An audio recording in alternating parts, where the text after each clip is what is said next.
got mouths like Darius, but she look better than most chicks in her area. Shawty don't know how she only like. Welcome back to the show. Good afternoon to everybody all around the country, man, for jumping in with your boys celebrating. It's your boy's birthday, man. 30 years old once again. I've turned back the clock. Don't ask me how old I am. I'm 30 years old again, and that's what it is, man. Two Live Studios Radio Network, the Jeff Fox Show. We go into the Real Man Block guest line, and we have an NBA icon, a New York City legend, the great Kenny Anderson, representing Georgia Tech, the Rebelin' Wreck of Georgia Tech in the big house. What up, Kenny? How you doing? Jeff, what's going on, man? Happy birthday, man. Hey, thank you, man.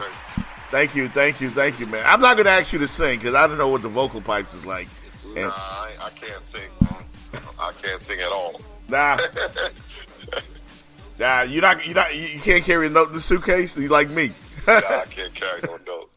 Oh, no doubt, man. So, Kenny, I just told you before you jumped on the air, man, what a great follower you are on Twitter, man. And I see you still keep up with a lot of the current events, the game, the college game. A lot of controversy going on with that. But the listeners to the show, you got a lot of folks here from New York City that remember you from high school. Let's talk about the beginnings real quick. I know you got the Mr. Chibs documentary on Amazon as well. Let's talk about how it all started, man. Well, I'm being a child prodigy, man. It started, I met my sister. My sister Danielle just used to take me to the park, man. She used to babysit me. So that was our outlet. We just always went down to the park. And I always used to have a ball in my hand and just throw the ball at the rim. I was only 6 years old. And, she put the ball in my hand, and I just always liked the basketball. I liked being in the park, throwing the ball to the rim. And I lived in South Jamaica, Queens, from like 1 to 9. Then at 9 years old, I moved to Left Rack City. And that's when I met my mentor, Vincent Smith, at the Lost Battalion Hall. That's a recreation gym that I went to every day after school. Right. And started really understanding how to play. I think he told me, I had the talent, but I think he put my work ethic in, gave me my work ethic and showed me how to play the right way. Right. And when all of this was going on and you're embracing all of this, when did you realize that you were different, that you were special? Because you're one of the names that pop up in New York when it comes to handles. The stories are legendary. When did you realize that, wow, God just gave me something? My freshman year, when I was 14, going on 15, playing in the city championship game. I think it was 1985. When we played against Talentine High School, Malloy, my high school, Archbishop Malloy went up against Talentine at Fordham University. Rose Hill Gymnasium was sold out.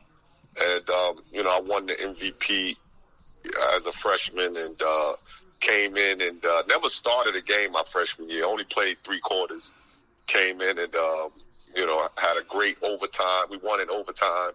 And ever since, after my first year in high school, my life changed. Wow. I was getting, big recruits and I started playing. And before high school, I didn't mention, I played a lot in biddy ball in Harlem. I used to go travel to Harlem, played over at Boys of Yesteryear, Citywide, Elm Corps, all these different tournaments that New York had. And I created a name because I was just a special player, man, at a young age. Right. And we see a lot of that now in college basketball. But you always had your mom. You always talk about your mom. You mention her a lot on your tweets, and you post old school pictures. Talk about how your mom was such a calming influence and how you were motivated by her.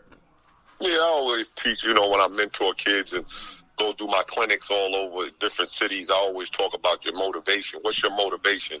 My motivation was just my mother. I tired of seeing my mother struggle.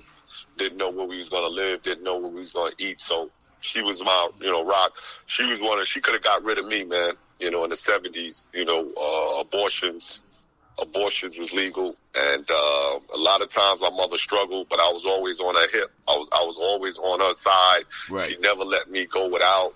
And that meant a lot to me, you know, and I just wanted to have, you know, see my mother live a carefree life. And I was able to do that, you know, from going to Georgia Tech and then going to the pros and, you know, making it and being able to take care of my mother for 20 years straight before she passed away in 2005. So, you know, I went out and accomplished my mission, you know, so, you know, I'm blessed that I could, you know, do that for my mother. Absolutely. We're talking to the great Kenny Anderson right here on the Jeff Fox Show, 2 Live Stews radio network. How do you feel about what's going on in the game today? The big controversy, of course, the FBI investigating Arizona and DeAndre Ayton, who's from the same country I'm from, the Bahamas, and balling out there. I feel like these kids should get paid. I thought you should have got paid. I thought they should have been paying these kids in college. You know what I'm saying? And Yeah, well, people feel like two different ways about that. What side of the fence are you on? well, I'm on they got to find a way. That the system is broke. And usually when things are going haywire, it's probably this FBI agent thing coming out on the NCAA is the greatest thing that could have happened. Sometimes you got to go all the way to the bottom for things to change. So now things will change. I think the student athlete has to somehow get paid. And I'm talking about all the student athletes. I always said, I don't know how you could do it, but it has to be like a stipend. Or right. if you get a scholarship, and we're honoring you to come to our school for free education and get room and board. But here is a stipend for you also. So because you can't work. Right. You know, some of these kids, inner city kids, using their talents to get these scholarships, they come from a single parent home that financially the mother and the father are not able to take care of those kids. So we have to do, you have to do right by everyone. So I just feel it should be a stipend, or you can, when you're able to make these guys have representation. Right. Make it legal for you guys when you make it to college to have an agent. You know what I mean? Because they can start branding themselves. You know what I mean? That's how they can make money. Because if not, this is what's going to happen. Guys are still going to cheat. Agents is going to, try to come in and they know, some of the spots, some of the spots to hit as far as with these single parent mothers, these guys that's elite players, they need things. So some of these agents come in there and take care of them for the whole year to hopefully have them sign. So when they go to the pros, they can be representing them. So, the system was broke and it took this long for it to all happen. And I'm glad that it's happening, and now they have to make a big change. Yeah, I think eventually these kids will get paid. I look at the situation like with Chris Webber at Michigan. I always mention him. There was a situation, some guy, I forgot the guy's name, but it allows, because of the way it is now, the system, it allows these guys to come in and approach you. And what do you do, Kenny, when you're 15, 16 years old? You went through it, where you have all of these people who don't necessarily have your best interest at heart, but they look at you as an investment. How are you supposed to guard against that? Me, I was special. I had a great supporting cast: Vincent Smith, Pierre Turner, retired judge up in New York. I have other family people that I didn't need anything. I was taken care of, so I didn't. I handled it correctly. My people was like, nah. If everything works out as far as you doing well in school and then playing on the NCAA level and performing on a high level, you'll be drafted. You'll be fine. You'll make more money. Right. So don't just take the 350,000 or the 200,000. We don't need that. You'll have a longevity, hopefully, in the NBA, and you'll be getting paid nicely. And that's what these guys used to tell me. Let's not slip up. You know what I mean? Yeah. And that was me though. But some of these kids don't have the type of situation I have, where exactly single parent home, mother struggling, pay the rent, mother struggling to feed the kids, and here you have one talented kid that's everybody after to play basketball. So you use what you have. It's tough. Like I said, it's tough not to take the bag. not to take the money back. Mm-hmm. But, it's morally, sometimes you got the right parents, their morals is intact, and they feel that they're going to bet on their son's future down the road and not take the quick money.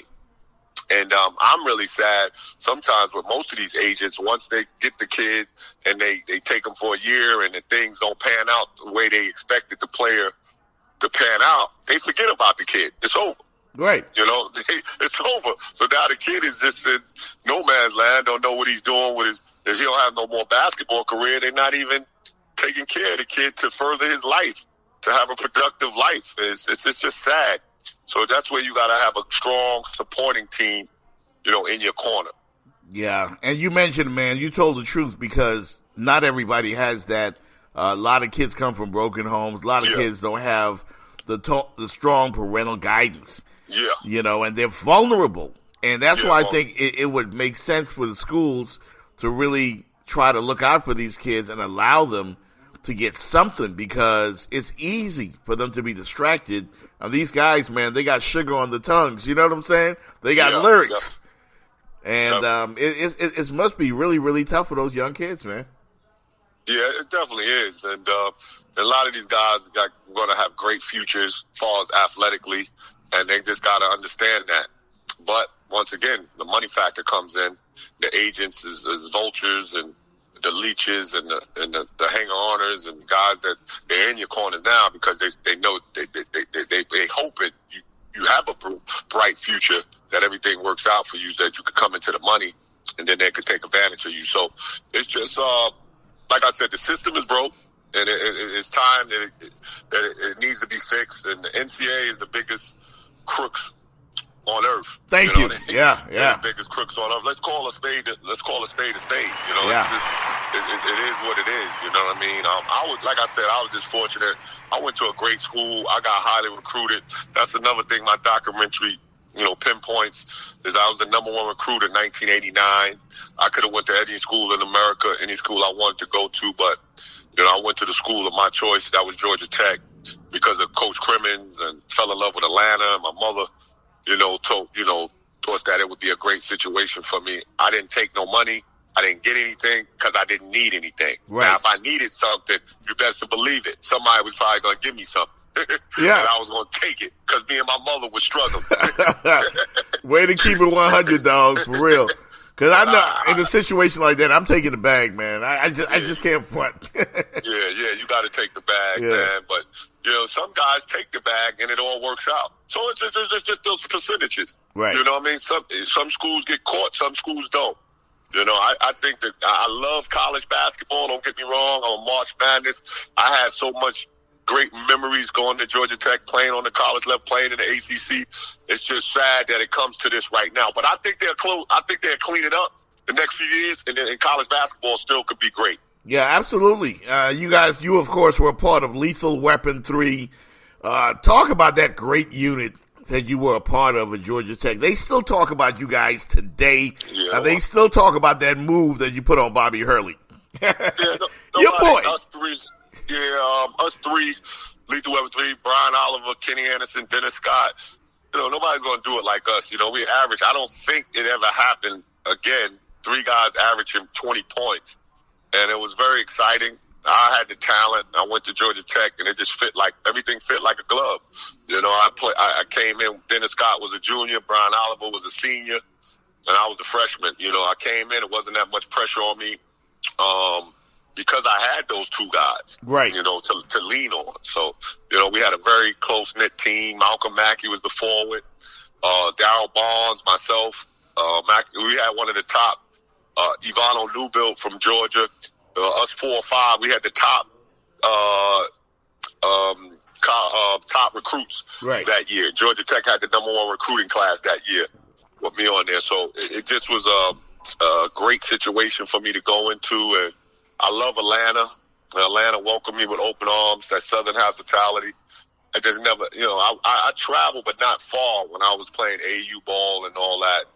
But I'd never been to a city who welcomed me the way Atlanta did. I just fell in love with it. Yeah, got a lot of folks here in the group from Atlanta as well in the chat group, a huge part of the audience. So Props to you guys for showing my man Kenny Anderson love.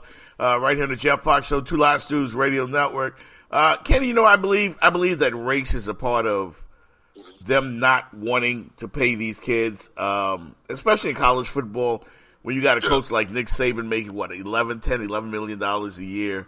And there was what they call a survey that showed people didn't want, it went by the races as far as who wanted to see get paid, who wanted to see the athletes get paid.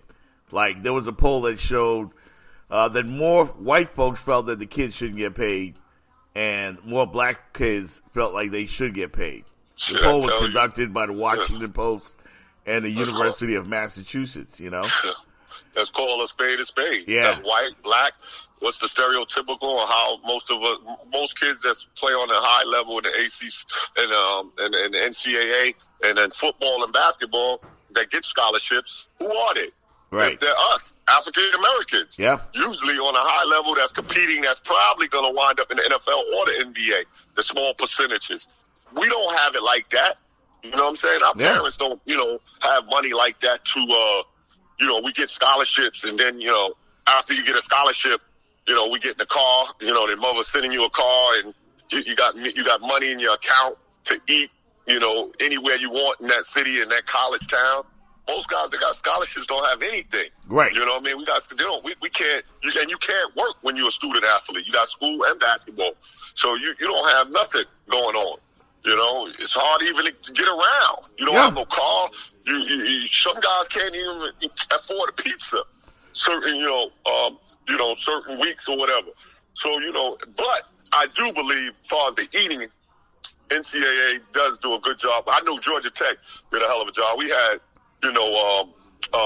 we ate every night at the athletic center, right, where we had to catch dinner. But if you missed it, you wasn't able to eat dinner at that time. So I think all the big time schools they do apply, food and all that. But it's my mother told me this back when I was growing up. You're very special. She said you're a special in.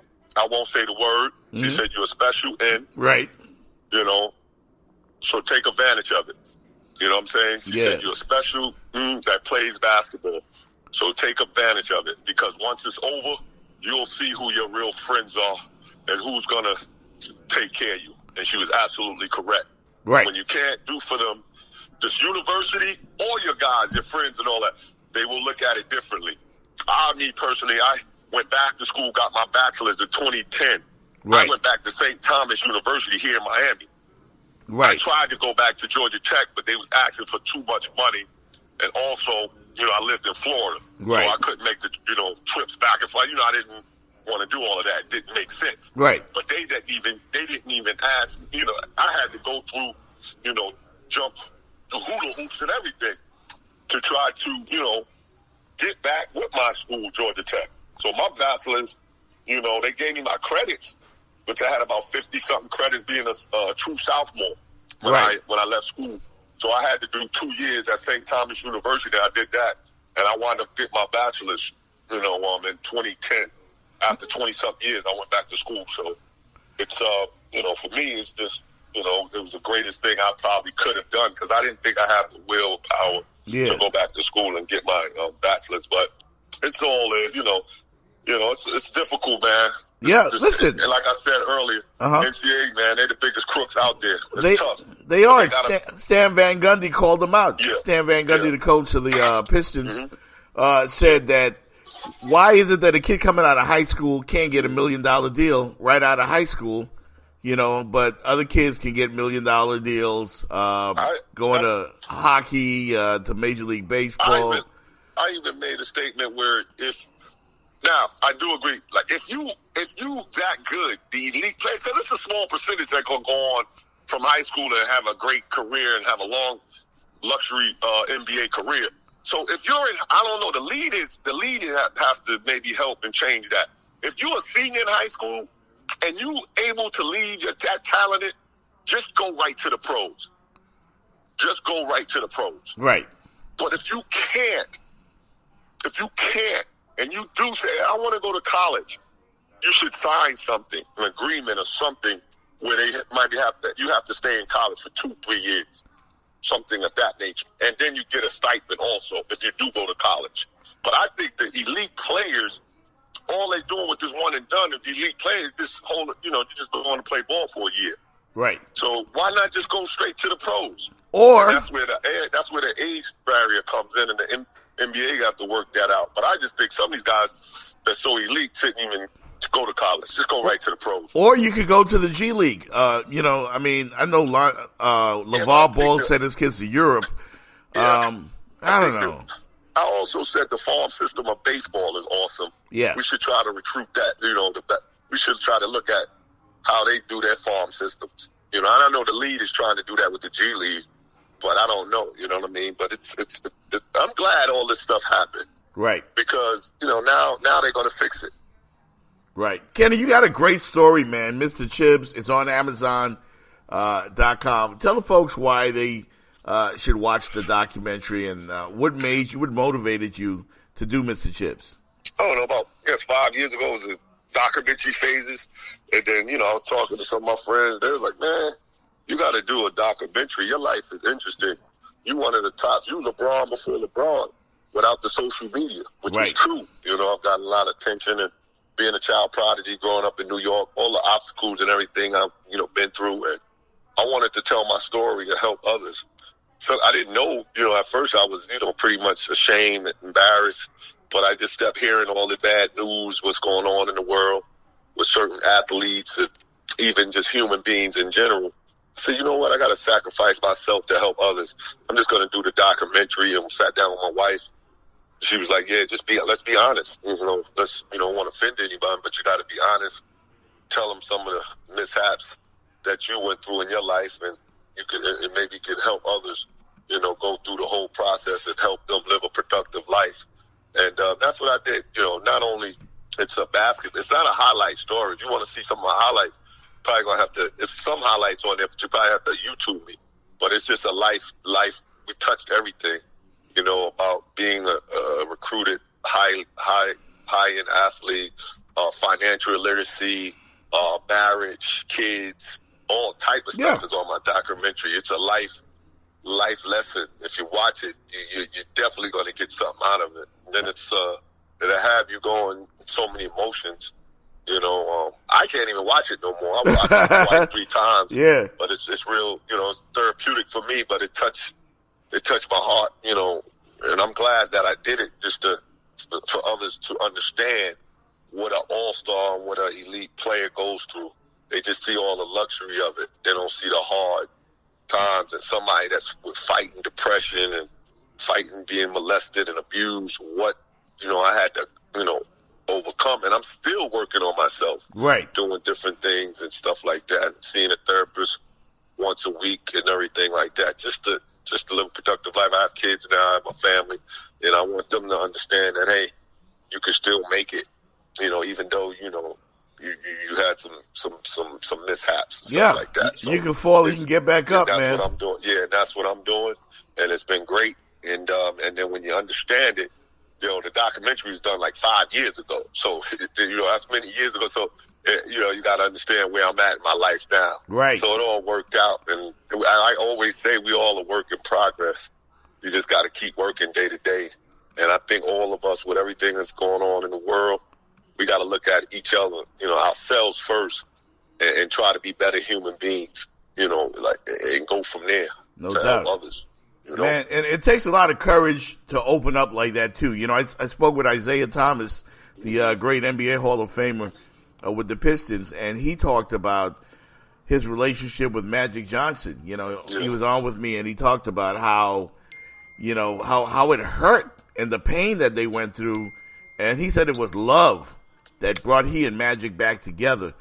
They did that special on NBA TV, but that stuff was real, man. Yeah, it's real, man. But I think that's what's we lacking in this world, love. And I'm at a point in my life where I'm trying to forgive people and move on. And even those, and this is what's the biggest thing we have to do, even those who don't give us love and support, we still have to give them love and support. We got to be the bigger person. And that's just, what it's all about, man. And just moving forward and not being bitter, but being better. And that's all I'm trying to do. Take care of my family, live a happy life, and enjoy. I can't never disrespect the game of basketball. It's been too great for me. Right. It's the basketball gods has took care of me. And now, it's a new chapter in my life trying to help and bless other people so they can be productive in life. No doubt. The great Kenny Anderson on the Jeff Fox Show. Before we wrap, Kenny, your thoughts real quick, man, on the NBA. You still expecting, like everybody else was, to see Golden State and the Cavaliers, even though Cleveland, with the new guys, they're looking kind of iffy right now. Yeah, I had Golden State before the season. I still do, but I think Houston is on their heels. Yeah. I wouldn't be surprised if it's Houston and Golden State in the Western Conference Final and Houston win. I wouldn't be surprised, but I still got Golden State edging and winning the West. And Cleveland, they made that roster change.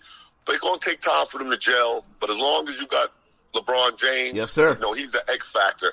I just don't think anyone in the East, I love Boston, but I just think they're a year or two away. They're set for the future. They got, Washington.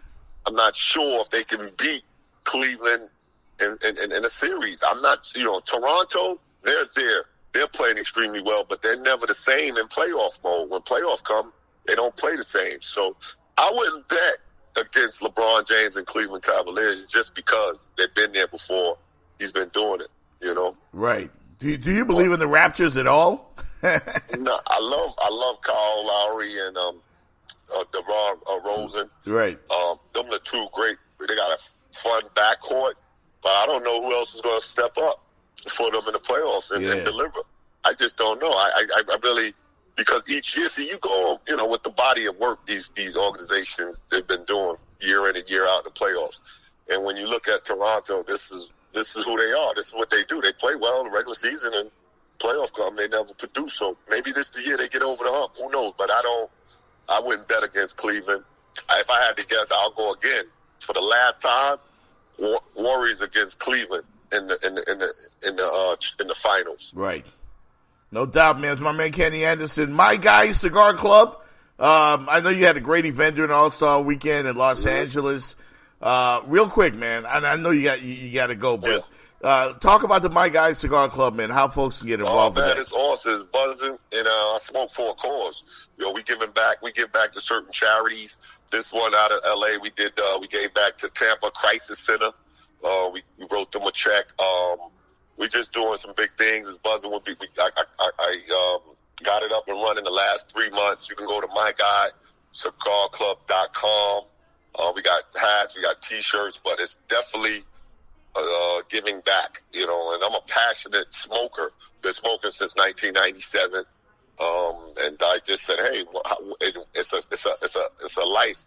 It's a way of life, man. You go in the lounges, all these high-end lounges. You meet different people from every different walks of life, doctors, lawyers, business people. So I just came up with the idea of, man, maybe I can have these high-end mixtures, and then, these guys who's willing to donate and help the cause could donate. And it's making some noise right now. It's buzzing, and we're just going to keep doing it, man. We have another big-time event in Tampa, May 19th. So I'm excited about that. So, it's